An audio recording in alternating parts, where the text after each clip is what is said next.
I never expected a simple trip to a remote cabin to turn into one of the most terrifying experiences of my life. It wasn't about ghosts or monsters or any of the usual things people expect from scary stories. It was just about being completely alone, trapped in a place that slowly became more threatening with every passing hour. And the worst part? It was all real. No fairy tales, no supernatural stuff. Just the kind of danger that comes from being isolated and vulnerable in the middle of nowhere. It all began on a late October afternoon. I decided to spend a weekend away from the city, away from noise, away from everything. The idea was simple. Rent a small cabin deep in the woods, relax, hike a little, read, and get some fresh air. I'd been working long hours for months and needed a break. Something quiet and out of reach of everything. I found a cabin advertised online. It was about a 2-hour drive from the nearest town, surrounded by dense forest, with a small lake a mile away. The pictures looked perfect. A cozy little place with a fireplace, a small porch, and nothing but trees around it. The listing said it had electricity and running water, but no cell service. That was part of the appeal. No distractions, no phone calls, just me and the woods. The drive out was calm at first. The road became narrower and rougher the farther I went, twisting between tall pines and maples, their leaves turning orange and red. I stopped once or twice just to breathe the crisp air and snap pictures. The sky was clear, the sun low but still bright. When I finally saw the cabin, it was smaller than I imagined but charming. A simple wooden structure, weathered but well cared for.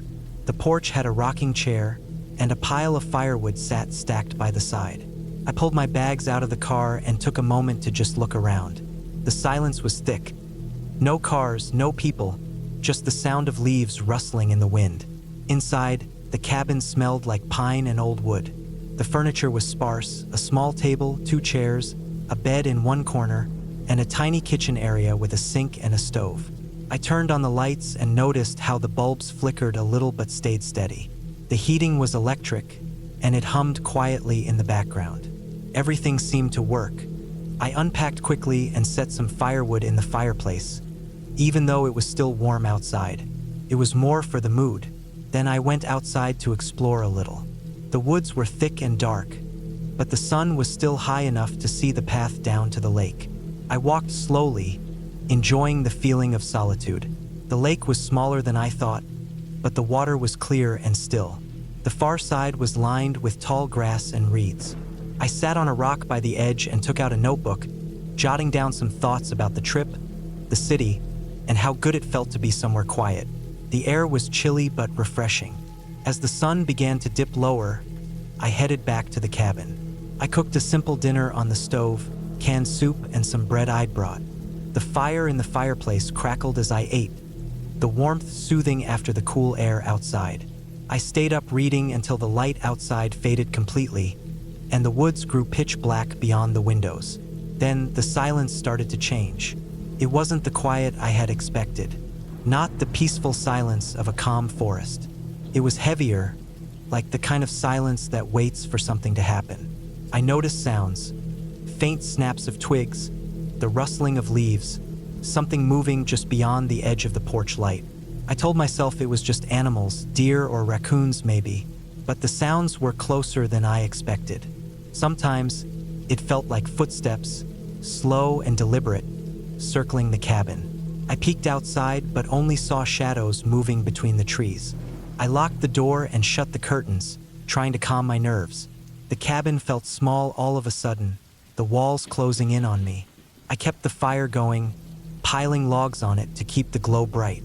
Hours passed and I listened. The noises didn't stop. Sometimes they'd get louder, then fade away.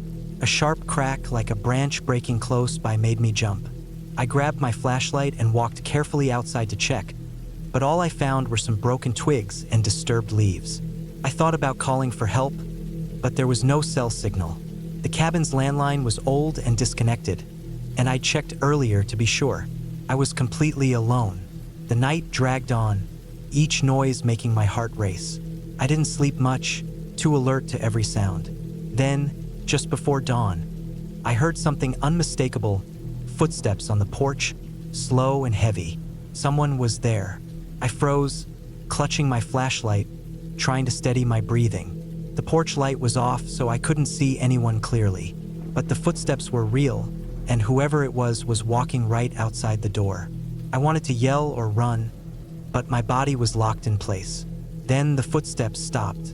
I waited, every muscle tense, but nothing else happened. After what felt like forever, the footsteps moved away slowly, fading into the forest.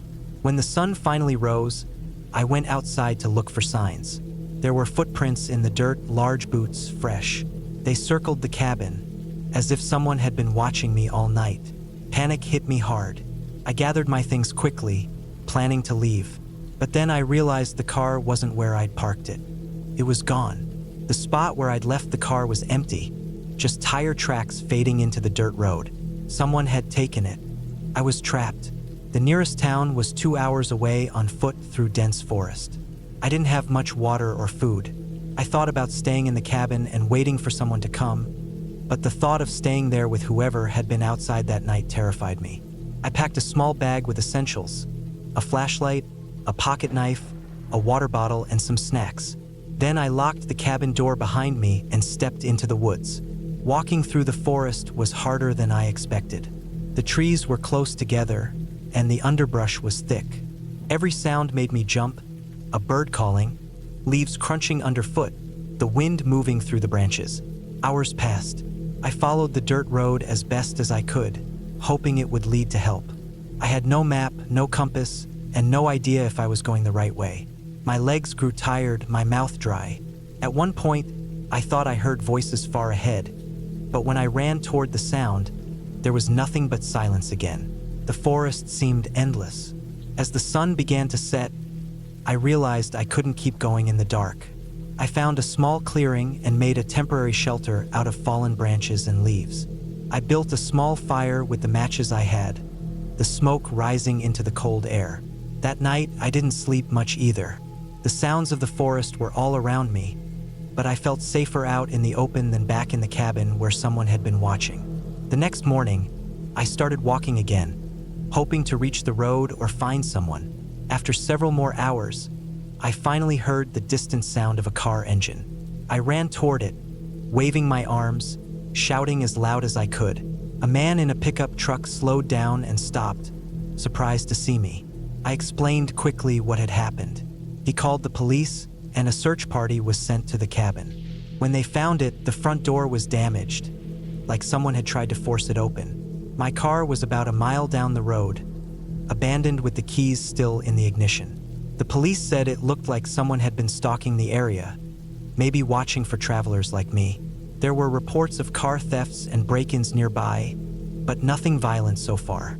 I never went back to that cabin. Couldn't. The memory of those footsteps outside the door, the empty car spot, and the long walk through the forest stayed with me. What I learned from that trip was simple. The real terror isn't in ghosts or monsters. It's in the people who hide in the shadows, waiting for their chance. And when you're alone, far from help, that's the scariest thing of all.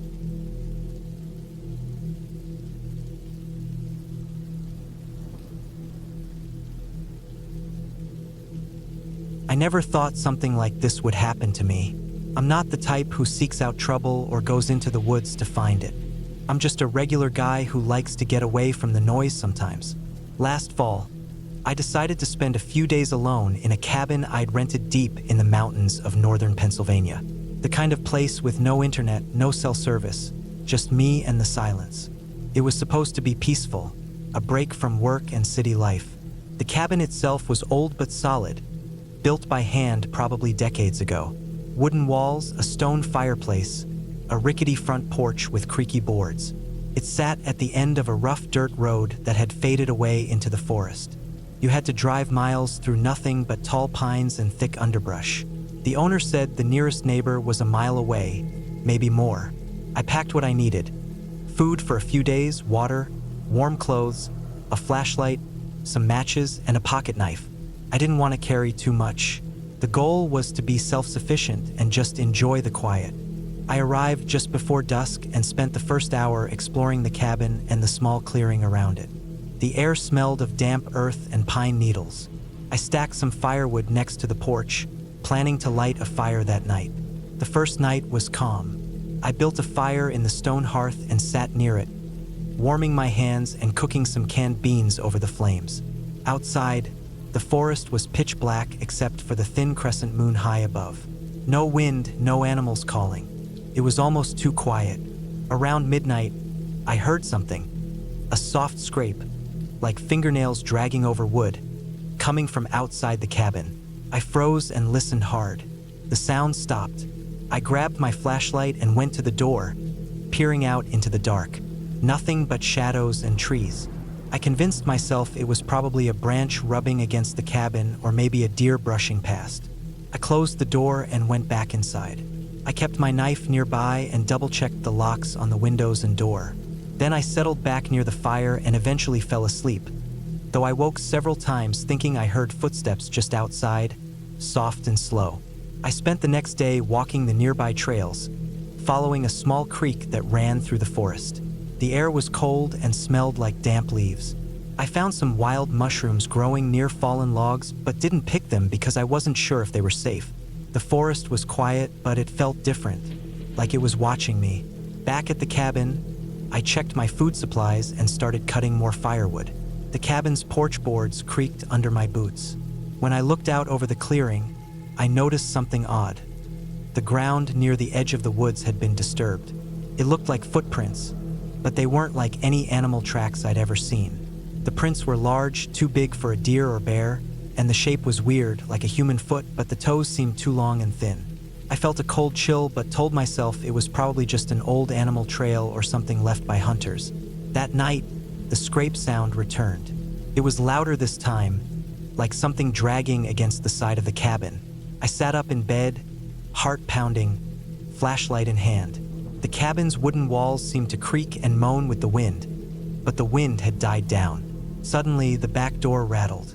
I jumped up and ran to the kitchen, where the door had a simple wooden latch. It was closed tight, but the rattling was strong, like someone was trying to force it open. I grabbed my knife and pushed the door hard. It didn't budge. I backed away, listening closely. The noise stopped. I stood frozen for a minute, then checked all the windows. Every latch was still in place. No sign anyone had touched the doors. I sat down and waited, eyes fixed on the door, but nothing else happened that night. I decided to pack up early the next day and head home. The cabin didn't feel safe anymore, even though I hadn't seen anyone.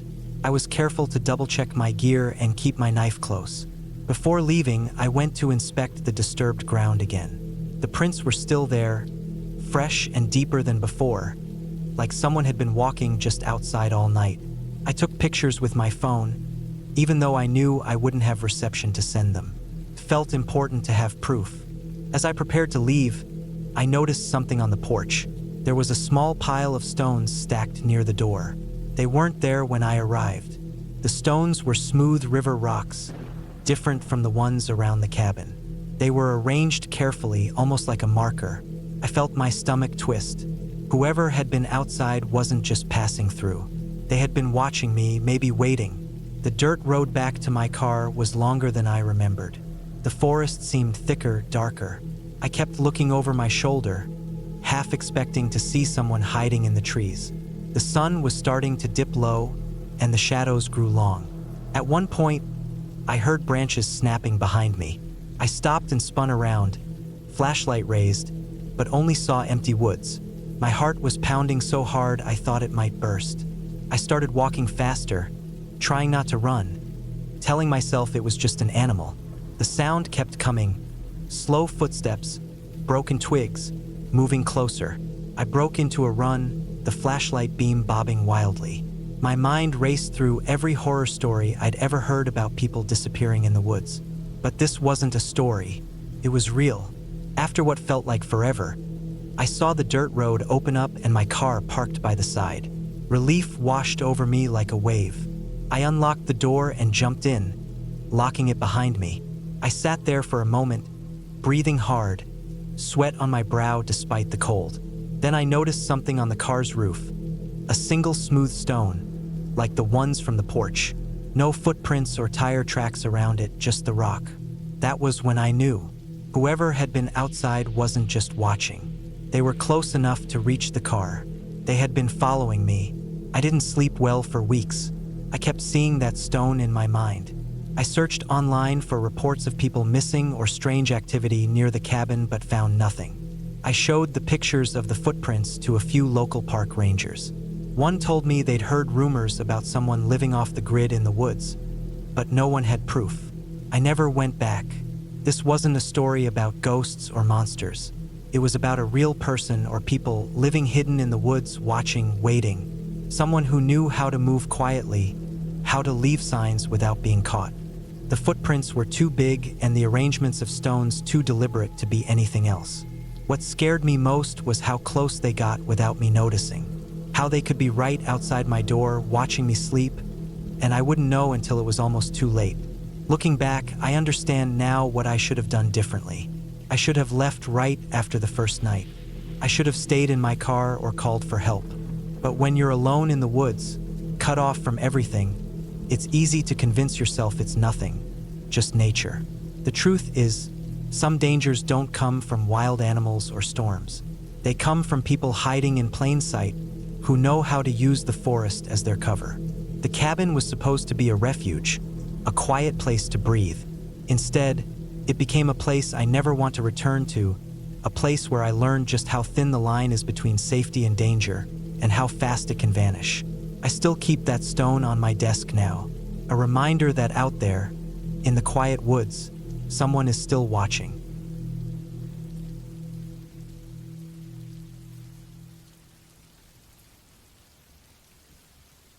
I never thought a simple weekend getaway would turn into something I'd replay in my head for years. The cabin was supposed to be a quiet break from the city, a place to unplug and recharge, but instead, it became the worst 3 days of my life. It was mid-October when I decided to rent the cabin. The leaves were changing colors, the air crisp but not cold yet.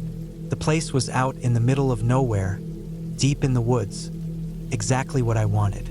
No Wi-Fi, no cell service, just nature and silence. I was alone and I wanted it that way. The drive there took longer than I expected. The road was narrow and winding, flanked by dense trees whose branches curled overhead like a dark tunnel. By the time I reached the gravel driveway, the sun was dipping low, casting long shadows across the forest floor. The cabin itself looked older than the listing photos suggested. It was a small, wooden structure with faded paint peeling off the walls. A rusty old lantern hung by the door, and the windows were grimy, so I couldn't see inside very well. Still, I was determined. I dragged my bags up the steps and unlocked the door. Inside, the cabin smelled of damp wood and stale air. Dust covered the furniture, and cobwebs clung to the corners of the ceiling. The main room had a stone fireplace, a sagging couch, and a small kitchen area with a stove and sink. The floorboards creaked underfoot. It was rough, but it was home for the weekend. After unpacking, I set about lighting a fire in the fireplace. The wood was dry enough, and the flames slowly licked the stone hearth, throwing warm orange light around the room. I made myself some instant coffee and settled on the couch with a blanket. Outside, the forest was alive with sounds. The rustle of leaves, distant bird calls, and the occasional snap of twigs underfoot. I figured it was just the usual wildlife. Deer, raccoons, maybe some squirrels. Nothing to worry about. But as the night deepened, something about those sounds changed. They became sharper, more deliberate, not random. Felt like the woods were watching me. I kept glancing out the windows, but the darkness swallowed everything. I told myself I was being paranoid. It was just the forest. The first night was restless. I woke several times, hearing something brush against the cabin walls. At one point, I heard heavy breathing outside, just beyond the window. I froze, holding my breath, but when I looked, there was nothing, just shadows. Morning brought some relief. The sun streamed through the windows, chasing away the darkness. I went outside to explore. The trees stretched endlessly, their trunks thick and rough under my fingers. The ground was soft with moss and fallen leaves. As I wandered, I found old footprints in the mud, large, uneven prints, like someone had been trudging through the woods for hours. I couldn't tell if they were fresh or old, but they definitely weren't mine. I followed them for a while, but they vanished near a small creek. The water was cold and clear, running over smooth stones. I filled my water bottle, thinking about how isolated this place really was. Back at the cabin, I decided to build a stronger fire. I stacked wood carefully, making sure it would burn through the night. I also checked the windows and doors, making sure they were locked tight. The old cabin had a few flimsy locks, but it was better than nothing. That afternoon, I found an old journal in a drawer by the fireplace. The pages were yellowed and brittle, written in faded ink. It belonged to someone named Tom, who had stayed in the cabin years ago. His notes were mostly about the wildlife and the seasons, but as I read further, the entries grew darker. He wrote about strange noises at night, about feeling watched, and about finding things moved or missing when he woke up. One entry mentioned broken glass outside, though he never figured out where it came from. The last entry was just a few words. "Something is out here. It's not animals." I put the journal down, feeling a chill. Maybe I wasn't imagining things after all. That night, the wind picked up, howling through the trees like a distant scream. The fire sputtered and threatened to die out, but I managed to keep it going. I wrapped myself tighter in the blanket and stared into the shadows beyond the window. Then I heard it, a slow, deliberate tapping on the cabin wall. Top, top, top.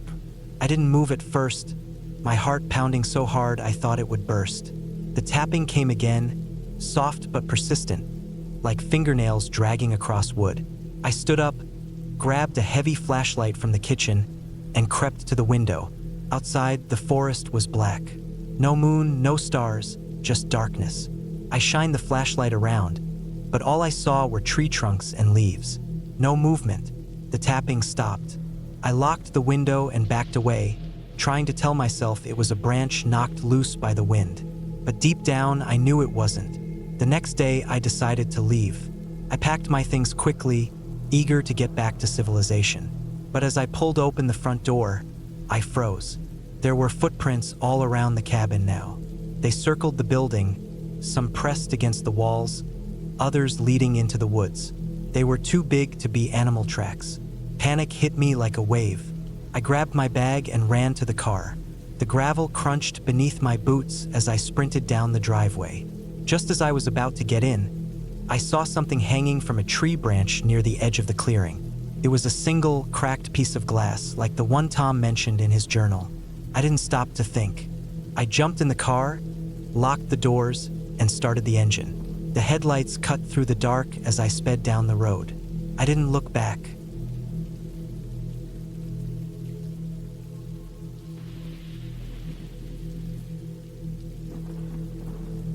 I wasn't supposed to be there.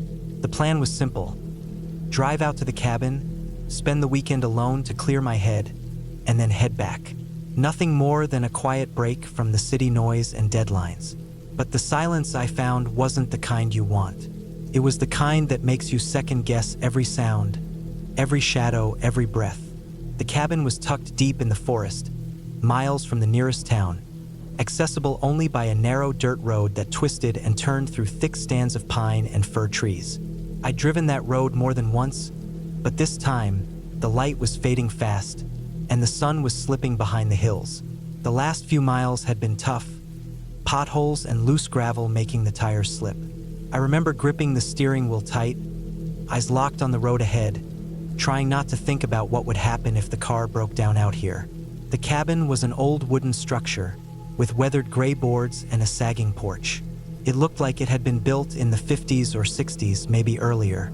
The windows were dusty and clouded over, and the door creaked on its hinges when I pushed it open. Inside, the air was thick with the smell of damp wood and a faint sourness, like mold or old smoke. Dust coated every surface, and the floorboards creaked underfoot. I had packed some essentials: food, water, a small camping stove, and a few tools I thought might come in handy. There was an old cast iron stove in the corner, cold and dark now. I set down my bag and started to unpack, lighting a lantern to chase the shadows away. Outside, the wind rustled the trees, a low moan that seemed louder because of the quiet. I lit a small fire in the stove to warm the place up and sat down with a bottle of water, trying to settle my nerves. The first night was strange but mostly uneventful. I'd expected it to be peaceful, maybe a little lonely. The woods were quiet, except for the occasional snap of twigs or rustle of leaves. But that quiet wasn't comforting. It felt like the forest was holding its breath. The second day, I explored the area around the cabin. There was a small creek nearby, and beyond that, dense woods that looked untouched for miles. The trees were tall and close together, their branches tangled so thickly that sunlight barely touched the forest floor. I found some old trails, overgrown and barely visible, maybe used by hunters or hikers long ago. I wandered carefully, marking my path with stones so I could find my way back. That afternoon, I noticed something strange. A few small piles of stones arranged in patterns near the creek. Not natural formations, but clearly placed by someone. I shrugged it off, thinking maybe someone had been there before me. But the feeling that I was being watched started to grow. I kept turning my head, catching glimpses of movement just beyond my sight. A flicker of shadow, a rustle in the underbrush. Nothing clear, but enough to put me on edge. The night that followed was worse. The wind picked up, shaking the cabin's walls and howling through the trees. I lay in my sleeping bag, flashlight in hand, listening to the sounds outside. Every creak or groan of the cabin made me flinch. Then I heard it, footsteps. Soft, deliberate footsteps pacing outside the cabin. I didn't dare open the door, didn't want to see what was there.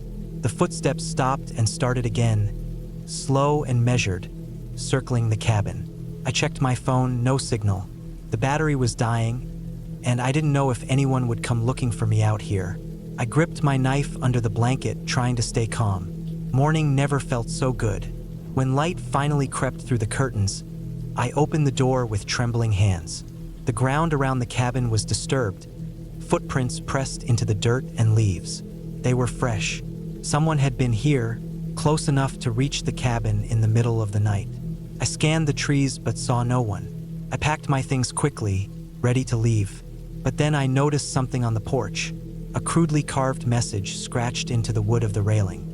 It was just a series of letters and numbers, but they didn't make any sense to me. Something about the pattern felt deliberate, like a warning or a code. I took a picture with my phone, hoping it might make sense later. As I loaded my bag into the car, I heard a shout in the distance.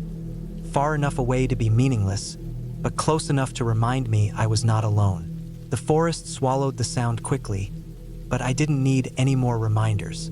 The drive back was tense. Every few miles, I glanced in the rearview mirror, half expecting to see headlights following me, but the road behind was empty. When I finally reached the highway, I felt like I could breathe again.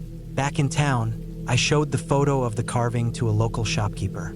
He frowned, saying he'd seen similar marks before near the border of the forest, a spot known for illegal activities.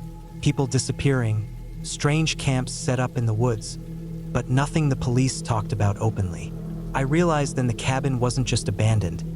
It was a hideout, a place where someone had been watching, waiting. The footsteps, the carvings, the feeling of being hunted. They all made sense in a way that was worse than any ghost story. The forest didn't want visitors, and I'd been lucky to get out.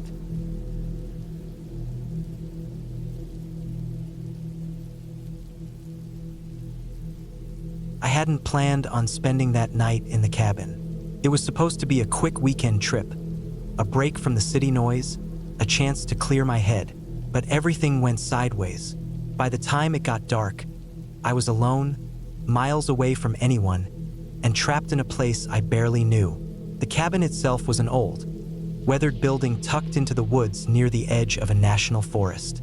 I'd found it listed on a website for remote rentals, somewhere cheap and quiet. The pictures looked promising. A small wooden cabin with a stone chimney, a porch with a cracked rocking chair, and windows that gave a glimpse into a simple, rustic interior. I thought it'd be perfect for a few days to myself. No cell service, no internet, no distractions. When I arrived just before dusk, the air was cold and smelled like pine and damp earth. The sky was clear, the sun dipping behind the dense trees. I parked my car in a small clearing, grabbed my backpack, and walked the short path to the cabin. The door creaked loudly when I opened it, revealing a room filled with old furniture and the faint smell of dust and wood smoke. There was a small kitchen area with a rusty stove, a table covered in faded scratches, and a threadbare rug covering the floor. I set my bag down and immediately noticed the silence. Not the peaceful kind, but the kind that presses on your ears. No birds chirping, no wind rustling leaves, nothing. It felt like the forest itself was holding its breath. I unpacked some food and water, lit the old stove to warm up the place, and sat down on the rickety wooden chair by the table. Outside, the sky turned a deep blue and stars began to appear. I thought about taking a walk around the property before nightfall, but something in the stillness made me hesitate. Instead, I stayed inside, lighting a few candles I found in a dusty cabinet. Hours passed and the cabin grew colder despite the stove. I wrapped myself in a worn blanket and tried to settle in, but the silence became suffocating.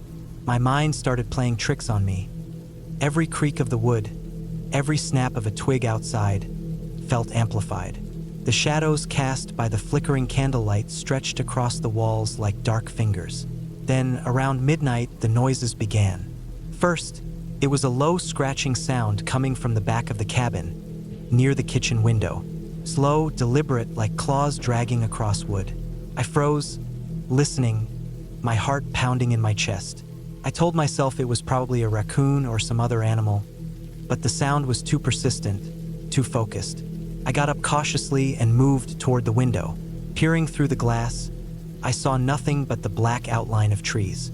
The moonlight barely filtered through the thick branches. The scratching stopped suddenly. I exhaled slowly, telling myself to calm down. I turned back toward the living area, and that's when I noticed the door to the basement was slightly ajar. I hadn't even thought about the basement until that moment. The cabin had a small cellar under the floorboards, with a narrow wooden staircase descending into darkness. The door had been closed when I arrived. I was sure of it.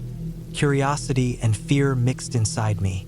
I knew basements in old cabins could be dangerous, unstable floors, maybe even wild animals nesting.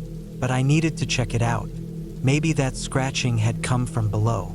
I found my flashlight and took a deep breath. The wooden stairs creaked under my weight as I slowly descended. The air grew colder and damp. I swept the beam across the low ceiling and the rough stone walls. Nothing moved. Nothing made a sound. Just the echo of my footsteps and my breath. Halfway down the stairs, I caught a glimpse of something out of place. A pile of old, broken tools stacked in the corner, and behind them, a faint trail of muddy footprints leading toward a door at the far end. The door was closed, but the footprints continued beneath it. My heart raced. Who else could be here? I pushed the door open carefully. It led to a tiny, cramped storage room filled with old crates and rusty cans. I checked every corner. Nothing. No signs of recent visitors except those muddy footprints. I went back upstairs, locking the basement door behind me. I sat down again, trying to shake the unease. I was alone out here, miles from the nearest town. My phone had no signal, and the nearest road was at least an hour away. I had no way to call for help if something went wrong. The scratching returned, but this time it was different.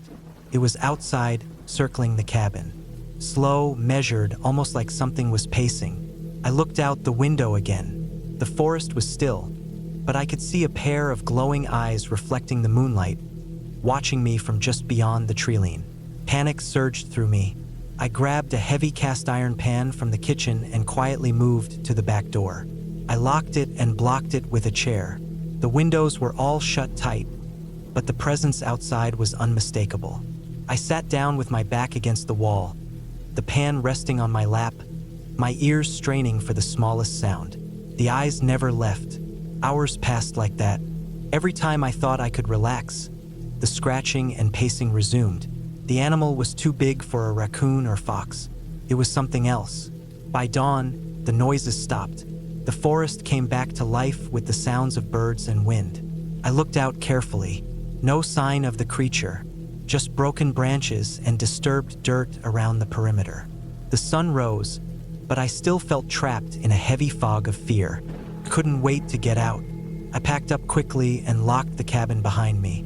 As I walked back toward my car, I found more signs. Deep claw marks gouged into the wooden siding, large footprints in the soft ground around the clearing. That's when I realized what had been stalking me all night. It wasn't a ghost or a monster. It was a bear. A large, hungry bear, likely attracted by the smell of food inside the cabin. If I'd been careless or unprepared, it could have been a deadly encounter. I drove away without looking back, heart still pounding. That night in the cabin wasn't just scary because of the silence or the dark. It was scary because I was completely vulnerable. No cell signal, no backup, just me and a wild animal testing the limits of its territory. From then on, I learned to respect how wild and unpredictable nature could be. The cabin looked harmless enough in pictures, but out there, alone, it was anything but safe.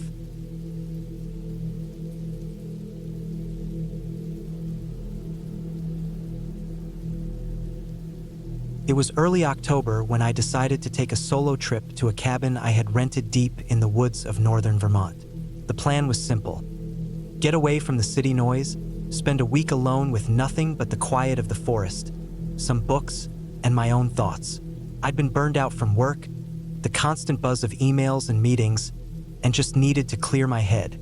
The cabin was old but sturdy, built decades ago by a family who'd since moved on.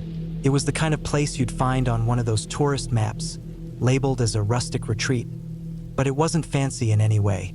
A small, one-room wooden shack with a stone fireplace, a creaky bed, and a tiny kitchen area. No internet, no cell service. Perfect for what I wanted. I drove up through winding dirt roads, leaves starting to turn gold and red, with that sharp autumn chill already in the air. When I finally parked and stepped out, the silence was immediate. No cars, no planes, just the soft rustling of leaves and the distant call of birds. The air smelled like wet earth and pine, fresh and cold. Inside the cabin, I unpacked slowly. The place was dusty, the floorboards creaked underfoot, and the windows had a faint film of grime. There was an old wood stove, a pile of chopped firewood stacked neatly beside it. I figured that would be my main heat source, as the place didn't have any electric or gas heating. The first night, I made a fire in the stove, feeling the warm glow spread through the small room. Outside, the woods pressed close around the cabin, black and still. I sat by the fire, reading a book and sipping on a flask of whiskey I'd brought. The wind whispered through the trees, sometimes making branches tap against the window. It was peaceful, almost too quiet. That was when I first noticed something odd. A sudden, sharp snapping sound, like a branch breaking, came from the woods about 50 feet from the cabin. It was loud in the stillness. I paused, listening, but then the silence returned. No other sounds followed. I thought maybe it was a deer or some other animal moving through the underbrush. Nothing to worry about. The next day, I explored the area around the cabin. There was a narrow dirt trail leading into the woods, barely visible beneath fallen leaves and pine needles. I followed it a short way, enjoying the crisp air and the colors of the trees. The trail curved and wound, but after maybe 20 minutes I turned back, not wanting to get lost. That evening, as the sun was setting, I sat outside the cabin watching the sky fade. Suddenly, I heard it again, the sound of snapping twigs, this time closer. I looked around but saw nothing. The forest was dense here, thick with fir and maple trees, casting long shadows even as the last light faded. I chalked it up again to animals and went inside, closing the door firmly behind me. I double-checked the windows and locked the simple latch. The cabin didn't have real locks like a city house, just old wooden latches, but it was better than nothing. I sat back by the fire, but I couldn't shake the feeling of being watched. The woods outside the window seemed to press closer, darker. The wind picked up, rattling the glass panes. My skin prickled. I tried to tell myself it was just the isolation playing tricks on me. That night, I woke up around 3 a.m. to a noise outside. At first, I thought it was the wind, but then I heard footsteps, slow, deliberate crunching on the dry leaves just beyond the porch. I froze. The cabin was small, and the door was just a few feet from the bed.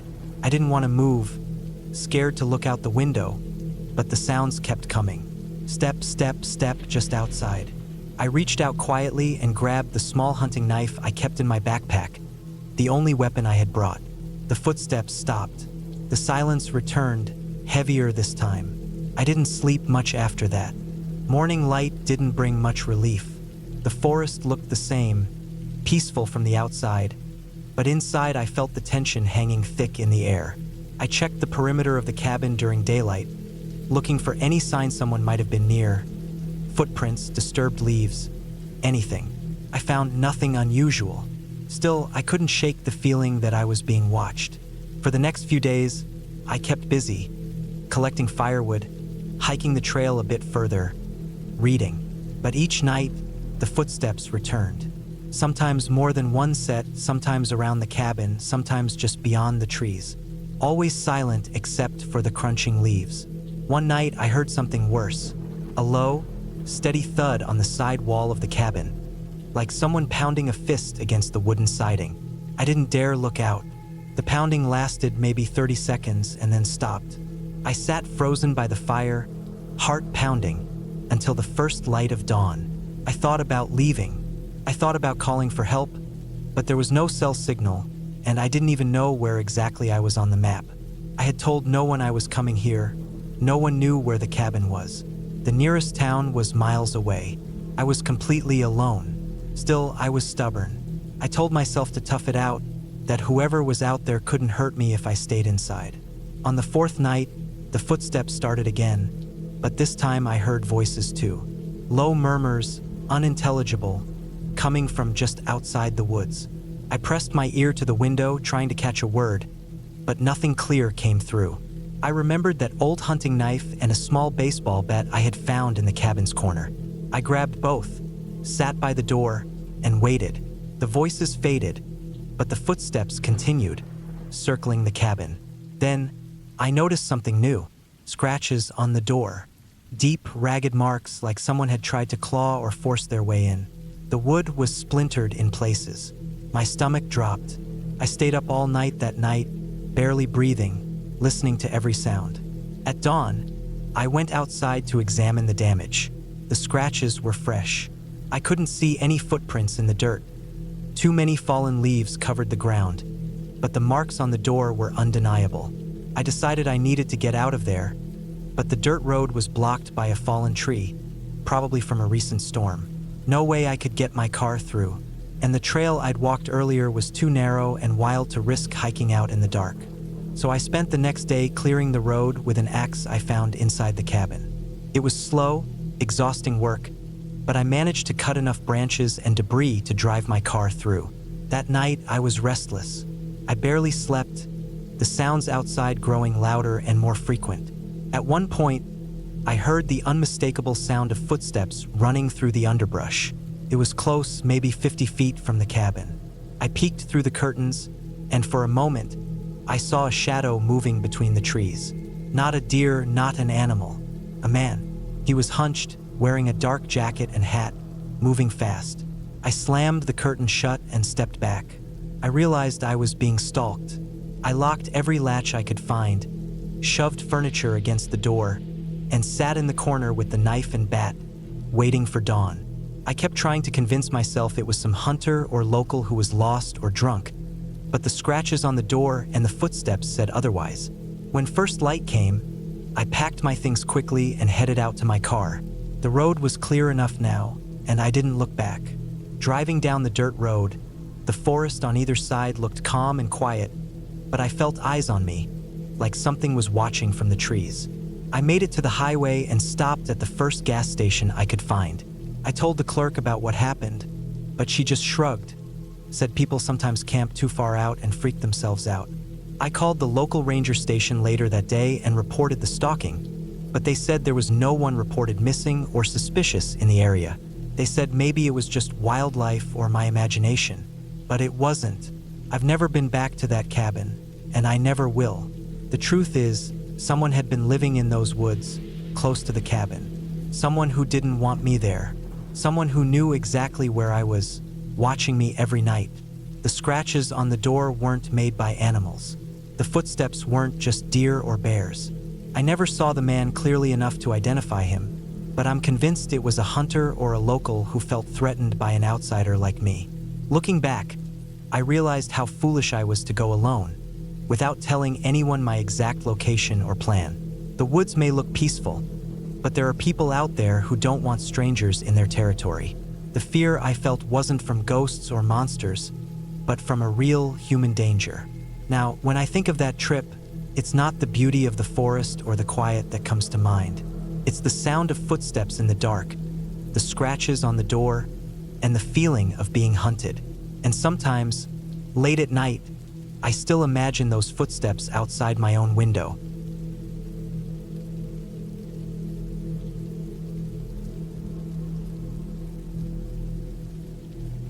I didn't want to go alone, not because I was scared, but because the idea of spending a weekend isolated in a cabin miles away from the nearest town felt unnecessary. But everyone else had their plans, and I was left with the choice of canceling or going by myself. I chose to go. I wanted the quiet, the break from city noise and endless calls and screens. I wanted to breathe, and I figured the cabin was the perfect spot. The drive was longer than I expected. I left early morning, the sky a dull gray and the air heavy with a spring chill. The road wound deeper and deeper into the woods, and the trees closed in like a tunnel, the branches weaving tight overhead. I didn't see another car for nearly an hour. The cabin was on a dirt road that branched off from the main highway, so narrow that two cars couldn't pass without one pulling over. Gravel crunched under my tires, the only sound besides my car's engine and the occasional bird call. When I pulled up, the cabin looked exactly like the pictures online. A small, rough-hewn wooden building with a stone chimney. It sat on a slight hill, surrounded by thick forest. The trees were tall and dense, mostly pines and oaks. The ground was uneven and scattered with fallen branches and dry leaves. A thin layer of moss covered the rocks near the cabin's foundation. The front porch creaked slightly in the wind, its wood weathered but sturdy. I unloaded my bag, feeling a strange mix of excitement and unease. Inside, the cabin smelled faintly of damp wood and old smoke. The furniture was simple, a small table, 2 chairs, a couch, and a wood-burning stove in the corner. There was no electricity except for a few battery-powered lanterns and a propane lamp. The windows had no curtains, just glass panes that looked out at the darkening woods. I unpacked and stacked firewood next to the stove. The sky was still light but fading fast. I started the fire, the crackling flames throwing shadows on the walls. The only sound now was the steady hiss and pop of burning wood. I settled in with a book, but the words blurred as my mind wandered. The silence pressed down on me. It was so quiet that every creak and groan of the cabin seemed amplified. The wind picked up outside, rattling the window panes and making the trees sway. That night, I slept with one ear open. The forest sounds were different here, the occasional rustle of small animals, the distant call of an owl. But around 2 a.m., something else broke the silence. It wasn't loud, but it was steady, soft thumps, like footsteps outside the cabin, circling around. I froze, heart pounding. The cabin door was locked tight, and the windows were shut, but the sound persisted. The footsteps weren't heavy, and they moved slowly, deliberately. I grabbed my flashlight, trying to steady my breath, and inched toward the window. The beam of light scanned the darkness, but I saw nothing except the thick trees and shadows. The sounds stopped. My chest tightened. Was it an animal? Person? Couldn't tell. I debated going outside to check, but every instinct screamed not to. I stayed awake the rest of the night, eyes glued to the window, waiting, listening. Morning came slowly, gray and cold. I debated leaving but decided to stay one more day. I told myself it was probably a deer or a raccoon, but the idea of someone walking around my cabin at night unsettled me deeply. During the day, the woods looked calm and welcoming. Sunlight filtered through the leaves, casting soft patterns on the ground. I went for a short walk, taking in the fresh air, trying to shake the uneasy feeling from the night. The cabin felt safer in daylight. I cooked a simple meal on the stove, cleaned up, and settled back with my book. But as evening crept in, the nervous energy returned. That second night, the sounds outside came earlier. Around 10 p.m., I heard the same slow thumps, circling again. But this time, there was something different. A faint scraping sound, like something being dragged. My pulse jumped. I sat frozen, clutching the flashlight. The air suddenly felt colder, and the silence thickened between each noise. After what felt like an hour, the footsteps stopped. I kept the fire going all night, but sleep was impossible. On the third day, I decided to investigate carefully. I walked the perimeter of the cabin in daylight, looking for any signs of who or what could have been making the noises. The ground was soft from recent rain, and I found footprints. They weren't animal prints. They were human, size 10 boots, deep tread marks. They circled the cabin. There was no pattern to the path, just aimless wandering. Near the back porch, I saw drag marks in the dirt. Something heavy pulled roughly along the ground. My stomach dropped. I took pictures with my phone and decided to pack up in the morning. I felt watched, like someone was waiting, hiding in the woods. That night was worse. The footsteps started almost immediately after dark, louder, closer. The scraping sound came again, accompanied by low, muffled thuds, like someone knocking something heavy against the ground. I kept the lights off, hoping to stay unnoticed. But my nerves were raw. Every shadow seemed to move. Every branch that cracked felt like a warning. Around midnight, the noise stopped suddenly. Then I heard something else. A sharp metallic click by the door. I froze. The lock was secure. Whoever was out there had tried to force it. I grabbed my phone and the small hunting knife I'd brought, ready to defend myself if needed. My mind raced through what to do next.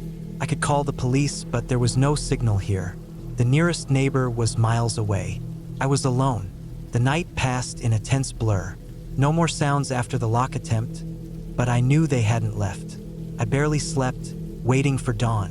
When the first light touched the sky, I started loading my things into the car as fast as I could without making noise. Before leaving, I walked to the edge of the trees, trying to see if there was anyone there. Nothing but the usual birds and squirrels. But I found a small pile of branches and leaves disturbed, like someone had been hiding just out of sight. I drove away with my heart still racing. The woods looked peaceful in daylight, but I knew better now. Something had been out there watching, waiting. The thought that someone had been so close, circling me all night, sending those sounds to scare me, stayed with me long after the cabin disappeared behind me. I never went back.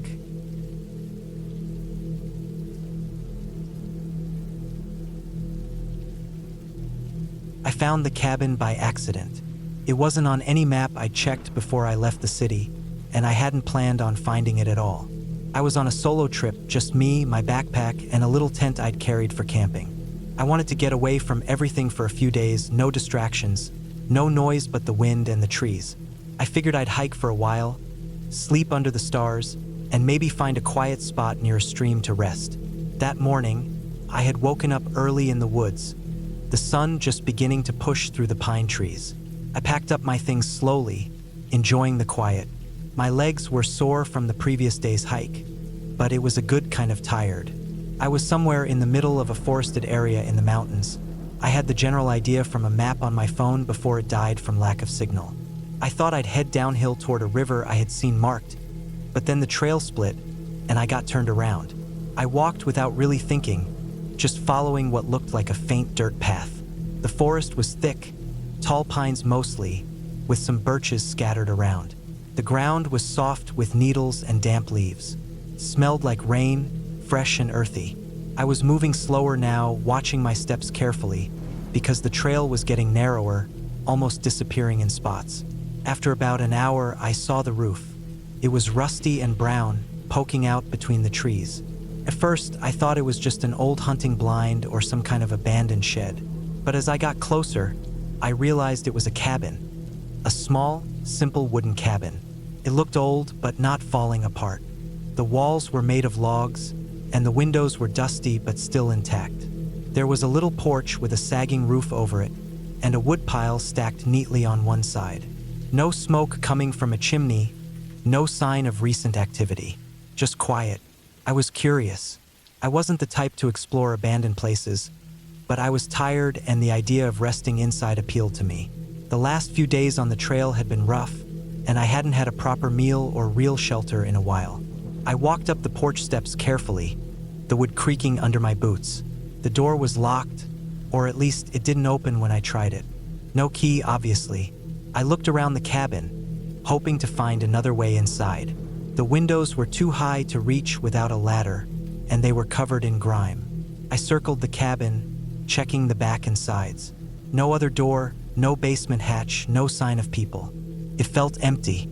I was about to give up and keep moving when I noticed the side window was slightly open. Just a crack, maybe a few inches.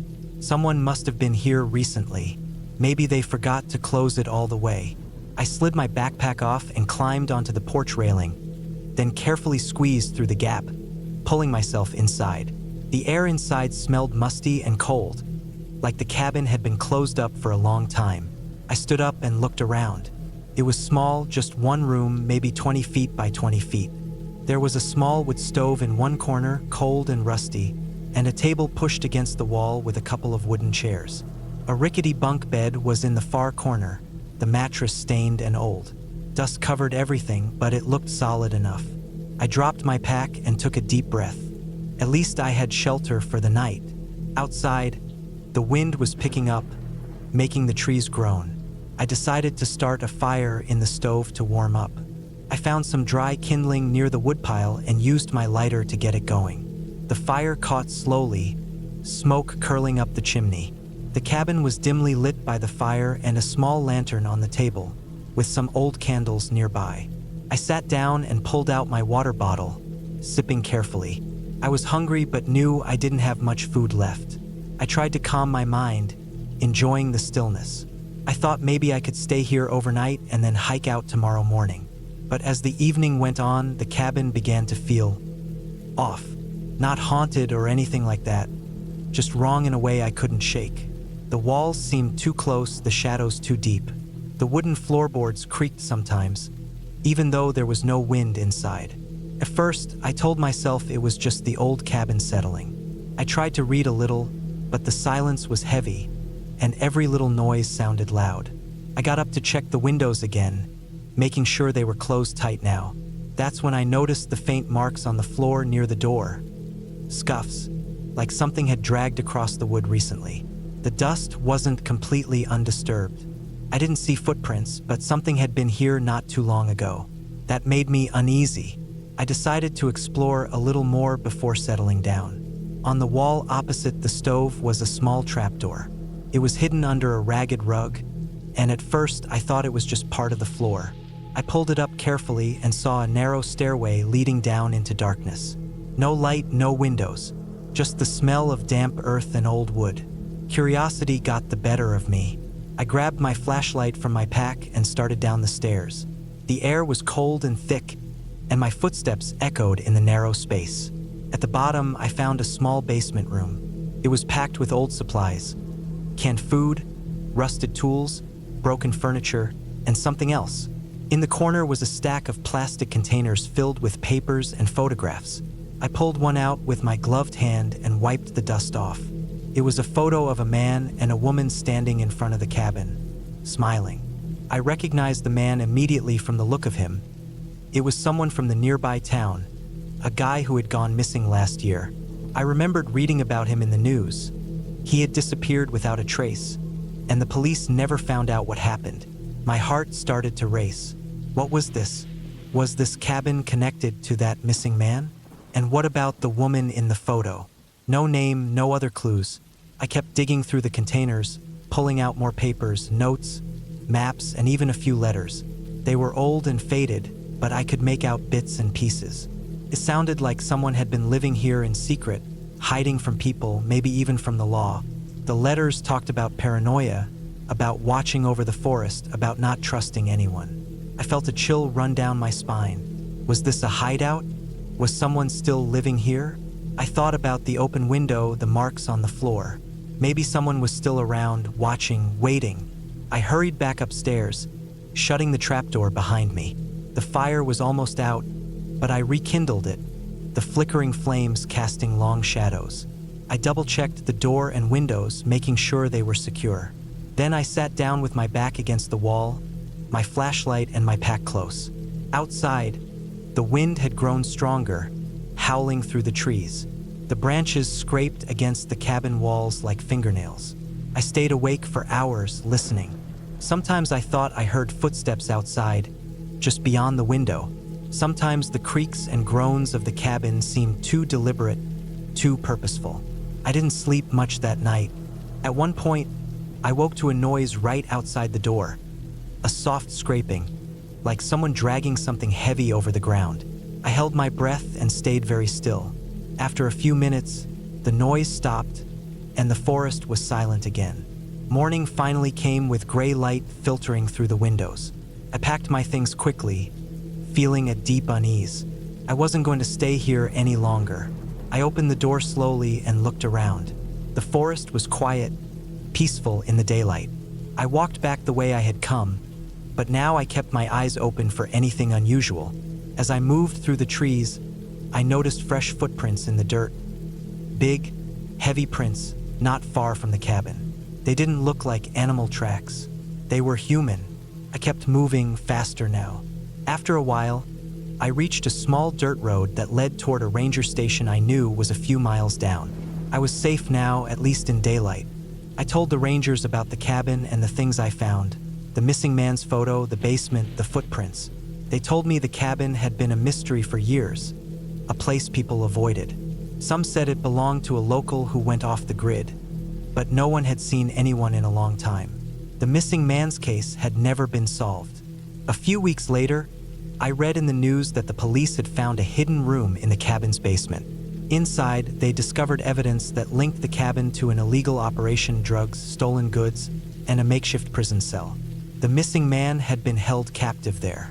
The authorities arrested a suspect living nearby who had used the cabin as a secret hideout. The whole thing shook me. I had stumbled on something dangerous, something real, not ghosts or stories, but a place where terrible things had happened. I still think about that night in the cabin sometimes. How the silence felt thick, how the forest watched me. I don't regret going there, but I'm glad I didn't stay too long. Some places hide dark secrets, and some things are better left undiscovered.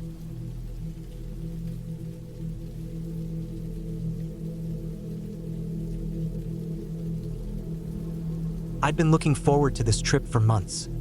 A week alone at a small cabin deep in the woods. No phone signal, no internet, just me and the silence of the forest. I'd planned it all carefully, packed enough food, water, and gear to be self-sufficient. The cabin was off a dirt road in the mountains, surrounded by dense trees, far from any neighbors or roads. I needed the time away from the noise of city life, away from people. The drive up was long but peaceful. As I left the highway behind, the pavement gave way to gravel, and the forest grew thicker around the narrow road. I noticed how the tall pines crowded the edges of the road, blocking out most of the sunlight. The air smelled like wet earth and pine needles. By the time I reached the little clearing where the cabin sat, it was late afternoon. The sun filtered through the branches, casting long shadows across the wooden walls. The cabin was small but solid, rough logs, a pitched roof, a stone chimney. There was a porch with a couple of chairs that looked weathered but sturdy. I parked the car and unloaded my bags, my boots crunching on the dry leaves.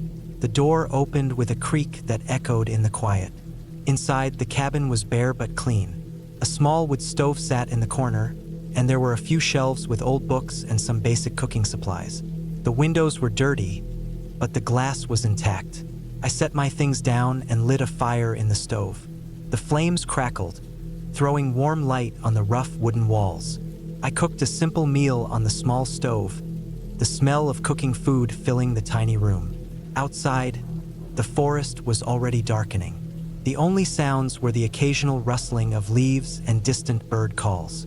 I sat by the fire, feeling the warmth seep into my tired bones. That night, I slept with the window cracked open a little. The air was cool and fresh. I woke once or twice to the sounds of the forest, branches scraping, small animals moving in the underbrush. Felt peaceful. The next day, I spent hours walking the trails nearby. The forest was beautiful, dense, wild, and ancient. I noted how the trees grew close together, their roots twisting over rocks and soil. The moss was thick and soft underfoot. I climbed a ridge and looked out over a valley filled with trees stretching to the horizon. The quiet was total except for the wind in the leaves and my own breathing. When I returned to the cabin in the late afternoon, I noticed something odd. The front door, which I had locked, was slightly ajar. My heart jumped. I was sure I'd locked it before leaving. I checked the locks again, feeling my pulse quicken. Nothing inside looked disturbed.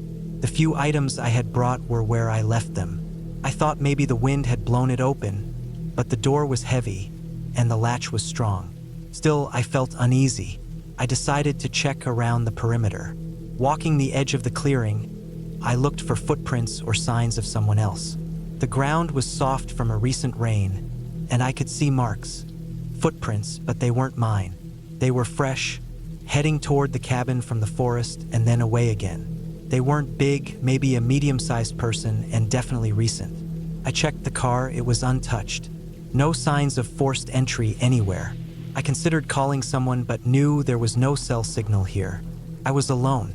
That night, I slept with the door locked and the windows shut tight. I piled some firewood near the door and kept a knife on the table beside me. The fire burned low, casting flickering shadows on the walls. The forest noises were louder now. More animal sounds, branches cracking closer than before. Around midnight, I woke to a noise outside the cabin. Something heavy moving near the edge of the clearing. My heart pounded. I held my breath, listening carefully. The sound stopped. I could hear the faint rustle of leaves, like someone or something was moving just beyond the tree-line. I stayed still, not daring to move or make a sound. After a long time, the noises faded, and the forest returned to silence. The next morning, I found more signs that I wasn't alone. On the porch, near my boots, there was a small pile of sticks arranged strangely, almost like a marker. It wasn't there the day before. I stared at it for a long time. I didn't understand what it meant. I felt watched even in the bright daylight. I checked my gear carefully, making sure everything was in place. I thought about leaving, but the nearest town was miles away on a rough road, and I didn't want to drive back in the dark. Over the next couple of days, the tension grew. Every time I stepped outside, I noticed fresh footprints around the clearing. Sometimes they were close to the cabin. Other times, they led into the woods. I tried to stay calm, telling myself it could be hunters or hikers passing by, but the idea didn't sit right. No one had told me the cabin was near a trail. At night, the sounds came closer. Branches snapping, footsteps crunching on dry leaves, low noises that I couldn't identify. The wind shifted, carrying strange smells. Smoke, wood smoke, but no fire burning near. One evening, I caught a glimpse of a figure standing just beyond the tree-line. It vanished as quickly as I saw it. I was frozen in place, heart racing. I didn't sleep much after that. By the fourth day, I was running low on food and water. The well at the cabin was dry, and the creek nearby was a long walk. I decided I had to leave the next morning.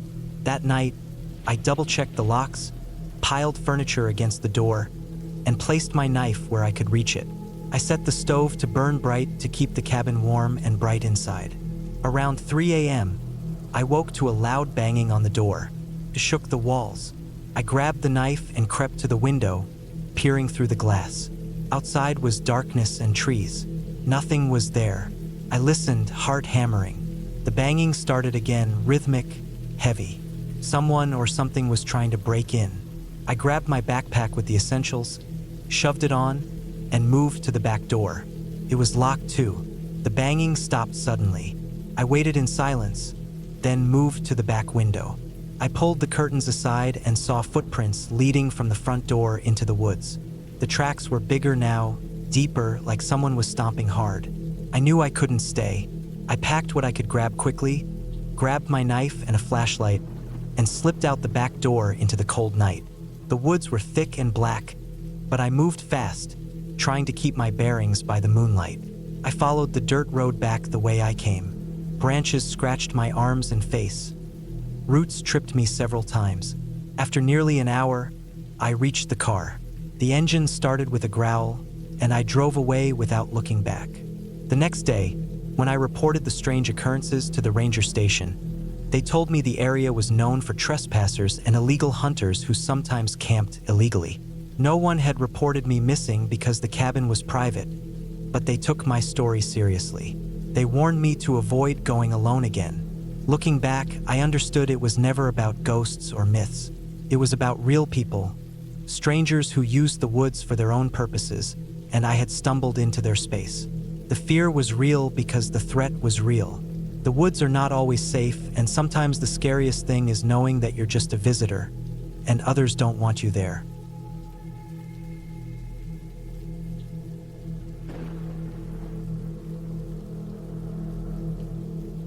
I didn't plan much before I left, just packed some clothes, food, and my camera. I wanted to get away for a few days, somewhere quiet, somewhere with no distractions, the kind of place where you could hear the wind, the birds, and the trees moving. I found a small cabin for rent online. It was pretty basic, no electricity, no internet, no cell signal. Just the cabin, the forest, and a small lake nearby. Exactly what I wanted. The drive was longer than I thought. The last stretch was a rough dirt road winding through dense woods. The sun was already dipping low when I finally reached the cabin. It was a small wooden building, old but sturdy, with peeling paint and a rusty metal roof. A small porch wrapped around the front, and a stone chimney stuck out from one side. The air smelled sharp and clean, with the scent of pine and damp earth. Inside, the cabin was dark but not unpleasant. The floor creaked under my boots. There was a wood stove in one corner, a small kitchen area with a sink and a few shelves, and a single room with a simple bed covered in an old quilt. A stack of firewood sat neatly beside the door. The windows were dusty, but through them, I could see the tops of the trees, the fading light, and a glimpse of the lake beyond. I unpacked slowly, trying to get used to the quiet. No hum of electricity, no distant sounds of cars or people, just the forest. That first night, I made a fire in the stove. The warmth felt good, and the flickering flames cast moving shadows on the wooden walls. I ate some canned soup, then sat by the fire, reading a book. Outside, the wind picked up. The trees groaned and rustled, branches scraping against the cabin roof. It was a strange noise, like something scraping on wood or metal, but I told myself it was just the wind. I went to bed early. The mattress was firm, the sheets clean but thin. I could hear the wind even inside, and sometimes the creak of the cabin settling. I thought about the stories I'd read about people getting lost or hurt in the woods, but I was careful, experienced. I had a map, a compass, a flashlight. Morning came slowly. The light filtered in through the dirty windows, casting dull rays across the floor. Outside, the forest was bright and green, alive with the sound of birds and insects. I made coffee on the stove and ate some dry bread and jam. I decided to explore around the cabin, to stretch my legs and get a feel for the place.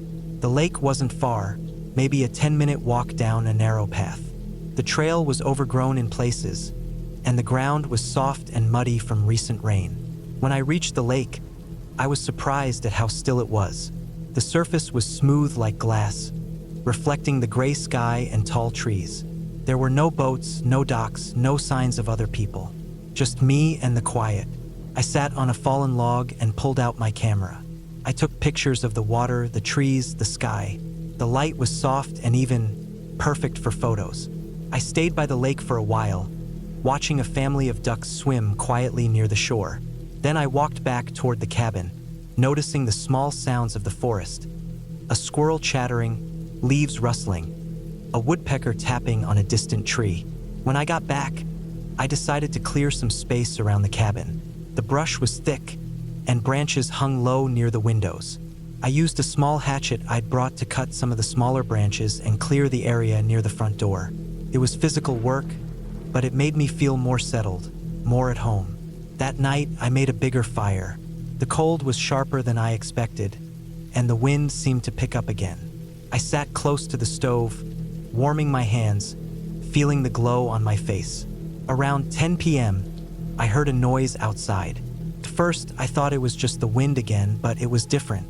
A soft scraping sound, like something heavy dragging across the dirt or gravel. I stood up and walked to the window. The glass was dusty and fogged, but I peered out anyway. The moon was low and the shadows were deep. I didn't see anything moving. The sound came again, quieter this time, but definitely there. It wasn't close to the cabin, but it was definitely outside. I tried to tell myself it was an animal, maybe a deer or a bear moving through the underbrush. I locked the door, double-checked the windows, and sat back by the fire. My heart was pounding more than usual. I kept my knife close on the table and stayed alert. The noise didn't come back that night, but I didn't sleep well. Every time I closed my eyes, I imagined footsteps or scraping sounds just outside. In the morning, I found tracks in the dirt near the cabin. They were fresh and big, too big for any deer I knew. The prints looked like heavy boots with thick soles and deep treads. I felt a chill. I hadn't expected anyone else to be around here. The nearest road was miles away, and the place was supposed to be private. I checked my supplies and my phone again. No signal. I was truly alone. I decided to hike down the dirt road to the main highway later that day to see if I could get a signal or find help if I needed it. The hike was long and slow. The forest was dense, the trail narrow and sometimes slippery. I moved carefully, watching for signs of animals or people. At one point, I saw a small campsite that looked abandoned. A few burnt logs, an empty can, some trash left behind. It didn't look recent, but it wasn't old either. I took a photo and kept moving. When I finally reached the highway, I found a small clearing with a weak phone signal. I sent a quick message to a friend, just letting them know where I was and that everything was okay. That night, after I got back to the cabin, I noticed something strange. The firewood pile was disturbed. Some logs were scattered on the ground, broken or moved. I was certain I'd stacked them neatly that morning. I looked around the cabin carefully. There were no footprints near the woodpile in the fresh dirt, but something felt off. Then I noticed the door. It was unlocked. I'm positive I locked it before I left that morning. Panic crept in, but I pushed it down. Maybe a squirrel or a raccoon had pushed the logs around. I found a heavy stick outside and brought it inside for protection. I sat by the fire, knife and stick in hand, eyes scanning the dark. I didn't hear anything else that night. No scraping sounds, no footsteps. I woke early, feeling tired and uneasy. The cabin felt smaller somehow, more closed in. I packed a bag with some essentials and decided I would leave by noon, even if that meant a long hike down the dirt road. Before I left, I took one last look around the cabin. I checked all the windows and doors, locked everything carefully. Then I walked outside to grab some water from the lake. As I approached the small path, I noticed something I hadn't before. Deep scratches on the wooden door frame of the cabin. They looked recent, like someone or something had clawed at the wood. My heart raced. I tried to calm myself, telling myself maybe it was a bear or a wild animal. Bears can be strong and curious. Still, the thought of someone being so close to the cabin, someone who had been moving logs and unlocking doors without me knowing, made me nervous. I started walking down the dirt road, eager to get back to civilization. The woods were quiet again, but my senses were sharper than ever. Every sound made me turn my head. Every shadow seemed to move. After about an hour, I heard a noise behind me. A low snapping of twigs and footsteps. I stopped and turned quickly. Nothing. I kept walking faster, my breath coming out in short bursts. The noise came again, louder and closer. Someone was following me. I broke into a run, heart pounding, legs burning. I didn't look back until I reached the highway, where cars passed by and people were around. I called the local sheriff's office and told them about the cabin, the tracks, and the noises. They came the next day and searched the area. They found evidence that someone had been living near the cabin, an illegal camper or a homeless person hiding in the woods.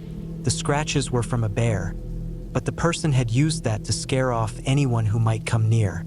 The footsteps, the moving logs, the unlocked door, all signs that someone was watching the cabin. They told me not to go back there alone, that these woods were known for trespassers who could be dangerous. I learned that sometimes the scariest things aren't ghosts or monsters. They're just people. People you don't see but who see you. People who might be living on the edge, hiding, watching, waiting. That cabin wasn't just a quiet getaway. It was a place where someone else had already made a home. A place where I wasn't alone, even if I thought I was.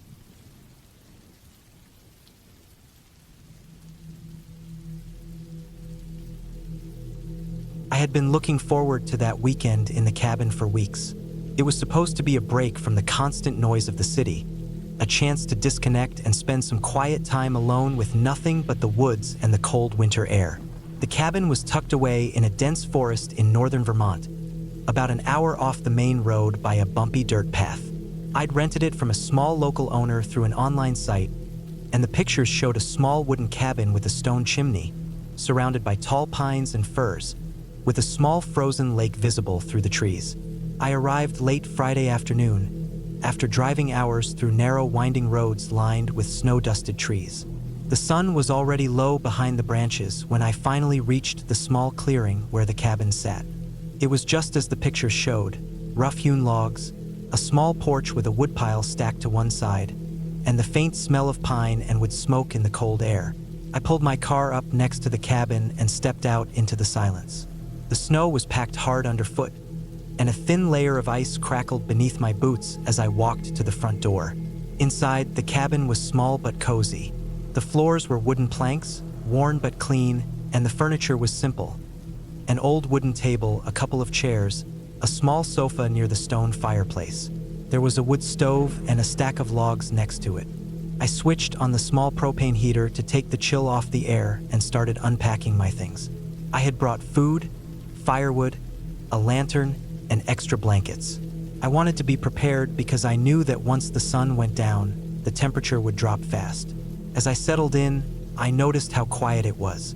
Not just quiet, but an almost suffocating silence. No distant traffic, no planes overhead, no voices or dogs barking. Just the occasional creak of the old cabin and the whisper of wind through the trees. I liked that kind of silence in small doses, but as night came on, it began to feel heavier. I built a fire in the stove and sat close to the warm glow, drinking some coffee from my thermos. Outside, the wind started to pick up, rattling the windows and causing the trees to sway. The snow, which had been still when I arrived, now began to fall lightly again, a thin white veil settling over everything. As the night deepened, I noticed how the shadows seemed to move, not with life, but with the flicker of the firelight. The cabin was small, and the darkness pressed close around me, as if trying to squeeze into the room through every crack and corner. I checked my phone. No signal. Not that I expected one, but it was a reminder of how isolated I was here. Sleep was slow to come. The sounds outside, the creaks and groans of the old trees, the occasional thump of something hitting the roof or the side of the cabin, kept my senses alert. I wasn't scared exactly, but I was tense. It was like my mind was trying to fill the silence with stories and warnings that didn't exist. At some point in the early morning hours, I was jolted awake by a noise, a sharp scrape, like nails on wood, coming from just outside the cabin. I lay still, heart pounding, straining to hear more. The wind had died down, and the usual forest sounds seemed muted. Then the scraping noise came again, slower this time, almost deliberate. My mind raced through possibilities. Was it an animal? A branch falling? Someone outside? I stayed frozen under the covers, clutching my flashlight. The scrape came a third time, then silence. I didn't dare move, too nervous to look out the window. After what felt like an hour, I drifted back to a restless sleep. Morning came slowly. The weak, pale sunlight filtered through the frost-covered windows. I got up and put on extra layers. The fire was almost out, and the cabin felt colder than it had the night before. I checked outside cautiously. The snow was undisturbed except for a few small animal tracks. No sign of any people or larger animals. I stepped down from the porch and looked around the clearing. That scraping noise had come from the side of the cabin. I walked over and inspected the wall. There was a faint scratch mark on the wood, fresh enough to stand out against the weathered logs. The mark was long, maybe a foot or more, and rough, like something sharp had been dragged along the siding. My stomach tightened. I thought about the possibilities, a bear clawing at the wood, but the scratch didn't look like it was from an animal's claw. It was more like a tool or a sharp piece of metal scraping the wood deliberately. I decided to stay on edge for the rest of the day, even though the sun shone bright and the wind was calm. I kept the fire going, moving wood in and out to keep the cabin warm. I kept checking the windows and the door locks. I didn't want to admit it, but I felt like someone had been near the cabin in the night. The day passed slowly. I hiked around the nearby woods, the crunch of snow under my boots the only sound. The trees looked peaceful in the daylight, but I couldn't shake the feeling that I was being watched. That evening, as the sun dipped behind the trees again, the silence fell heavily once more. I lit the fire early and sat close, my eyes on the windows. The wind started to pick up, rattling the cabin. Suddenly, a loud banging sound shook the front door. I jumped up, hard in my throat. The noise came again, heavy and sharp, like someone pounding with a fist or a heavy object. I grabbed the flashlight and shone it through the window, but the darkness outside was thick, the snow falling harder now. I didn't open the door. Instead, I pulled the curtains closed and backed away slowly. The banging continued for several minutes, then stopped as suddenly as it had started. I spent the rest of the night awake, fire blazing, flashlight in hand. Every small noise made me jump. The creak of the floor, the whistle of the wind, the tapping of frozen branches. I didn't sleep well at all. The next morning, I woke before dawn and peered outside. The snowstorm had passed, leaving a thick blanket of fresh snow covering the ground. But the snow was disturbed around the cabin footprints. At first, I thought they might be mine, but as I looked closer, they didn't match my boots. The prints were larger, heavier, and irregular. They circled the cabin, going around the back and along the side where the scratch marks had been. The prints stopped near the tree line, but something had definitely been here overnight. I felt a chill that had nothing to do with the cold. Someone had been close, maybe watching me, maybe waiting. I checked the locks on the doors and windows again, making sure everything was secure. I packed a bag with essentials, water, some food, my jacket, my flashlight. I decided to leave that day no matter what. The isolation was no longer peaceful but frightening. Before I left, I took one last look around the clearing. I noticed something I hadn't seen before. A small piece of torn fabric caught on a low branch near the back of the cabin. It was dark, like part of a jacket or shirt, and fresh. It hadn't been there when I arrived. I tucked it into my pocket as evidence, just in case. The drive back down the narrow roads was tense. I kept looking in the rearview mirror, half expecting to see headlights behind me. But the road was empty, silent except for the sound of the tires crunching on snow.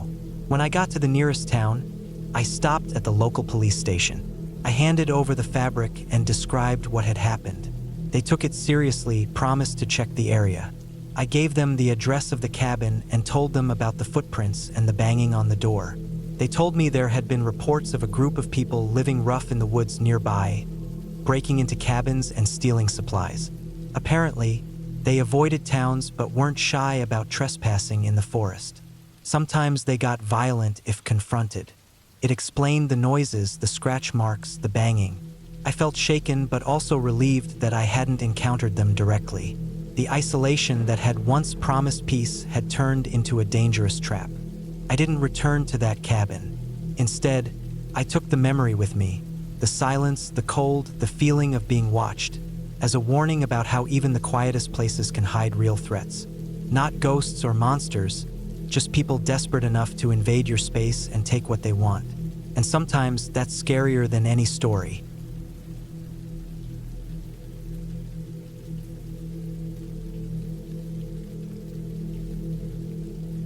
The air was cold and sharp as I pulled my coat tighter around me, stepping out of the car onto the gravel driveway that led to the cabin. It was late October, the kind of autumn night when the wind cuts through layers of clothing like a blade. carrying the smell of damp leaves and wood smoke. The trees stood like dark sentinels all around, their branches bare or nearly so, and the fading light of dusk left everything in a deep gray shadow. I'd been looking forward to this weekend for months, a chance to get away from the noise and pressure of the city, to spend some quiet time alone in the woods. The cabin itself was old, made of thick, weathered logs that looked like they'd been stacked 100 years ago. It had a steep roof, covered in dark shingles, with a stone chimney curling smoke into the twilight sky. I'd found it on a rental site, described as rustic but cozy, far enough off the main roads to offer real privacy. Exactly what I needed. The first thing I noticed was the silence. Not just the absence of city noise, but a stillness that felt complete, almost unnatural. No cars, no distant voices, no hum of electricity. Just the wind moving the dry leaves and the occasional creak of the cabin settling. I left my backpack on the porch and pushed open the heavy wooden door. It groaned on its hinges, and inside the cabin was dim but warm from the small wood stove that someone had already lit before I arrived. The floorboards creaked under my feet as I moved through the small space. There was a simple kitchen with a metal sink, a few cabinets, and an old table covered in dust. The living area had a threadbare couch and a bookshelf filled with dog-eared paperbacks and old magazines. A single bulb hung from the ceiling, but I preferred the soft glow of the stove's fire. The smell of wood smoke mixed with something else. Old pine, damp earth, and a faint hint of mildew. I unpacked slowly, taking my time. I set up my sleeping bag in the small bedroom off to one side and stacked some dry wood next to the stove. Outside, the light was fading fast, and soon the forest swallowed the last of the daylight. I fed the fire, and soon the whole cabin was glowing softly, the flickering flames casting long shadows on the walls. I felt good being there, surrounded by trees and quiet. But as the night deepened, I started to notice small sounds, soft thumps against the walls, the occasional snap of a twig outside, and sometimes a low rustling, like something moving just beyond the edge of the clearing. I told myself it was just animals, raccoons, maybe deer, or the wind shaking the branches. I reminded myself this was what I wanted, to be alone with nature. I cooked a simple meal on the old stove, canned soup heated in a battered pot, and ate slowly at the table. Outside, the moon was rising, pale and cold behind a thin layer of clouds.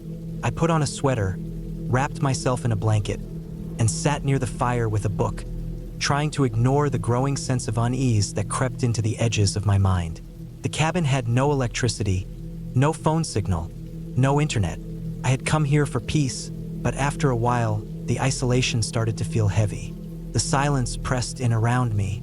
The shadows moved strangely in the firelight, and every small noise seemed louder than it should be.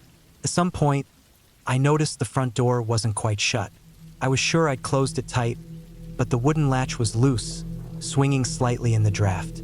I stood up and pushed it firmly closed, feeling a cold spike of worry that I tried to shake off.